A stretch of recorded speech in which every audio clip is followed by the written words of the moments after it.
નમસ્કાર. આપણે આજે વાત કરવાના છીએ ગુજરાતની એક ખૂબ જ લોકપ્રિય સરકારી નોકરી વિશે, ફોરેસ્ટ ગાર્ડ એટલે કે વનપાલ. ખાસ કરીને 2026માં જે સંભવિત ભરતી આવવાની છે એના પર થોડી ઊંડી નજર કરીશું. આપણી પાસે જે માહિતી છે, જે અંદાજો છે, એનું વિશ્લેષણ કરીશું. ચોક્કસ. અને એ સ્પષ્ટ કરી દઈએ કે આ ચર્ચા છે ને એ એક ઉપલબ્ધ વિશ્લેષણ પર આધારિત છે, કોઈ સત્તાવાર જાહેરાત નથી.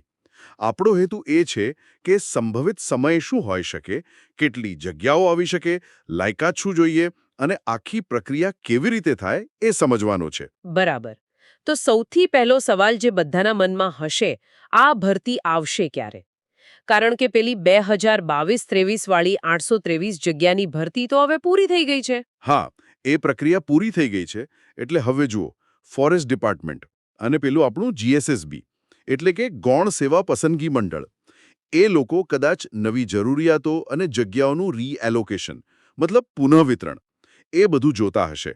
એટલે જે માહિતી મળી છે એ મુજબ કદાચ 2026ના મધ્યમાં અથવા તો વર્ષના અંત સુધીમાં નવી જાહેરાત આવી શકે. 2026 મધ્ય કે અંત સુધીમાં? હમ. એટલે થોડી રાહ જોવી પડશે. હા, એ તો વિભાગીય નિર્ણય પર જ આધાર રાખે છે, એટલે ચોક્કસ કહી ના શકાય અત્યારે. સમજાયું. ઠીક છે.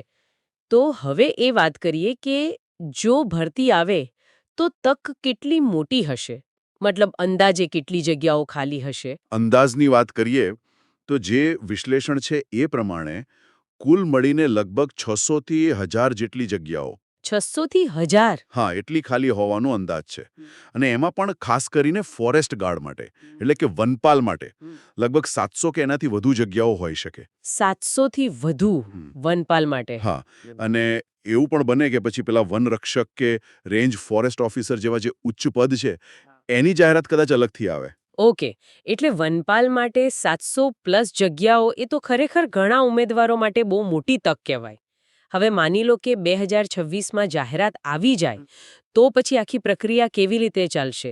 ફોર્મ ભરવાથી માંડીને છેલ્લી પસંદગી સુધી એની કોઈ સમયરેખા ખરી? હા, સામાન્ય રીતે પ્રક્રિયા એવી હોય છે કે જાહેરાત આવે એટલે ઓજાસ પોર્ટલ પર, તમે જાણો છો, ઓનલાઈન એપ્લિકેશન માટે. હા, ઓજાસ પર જ ફોર્મ ભરવાના હોય છે. બરાબર.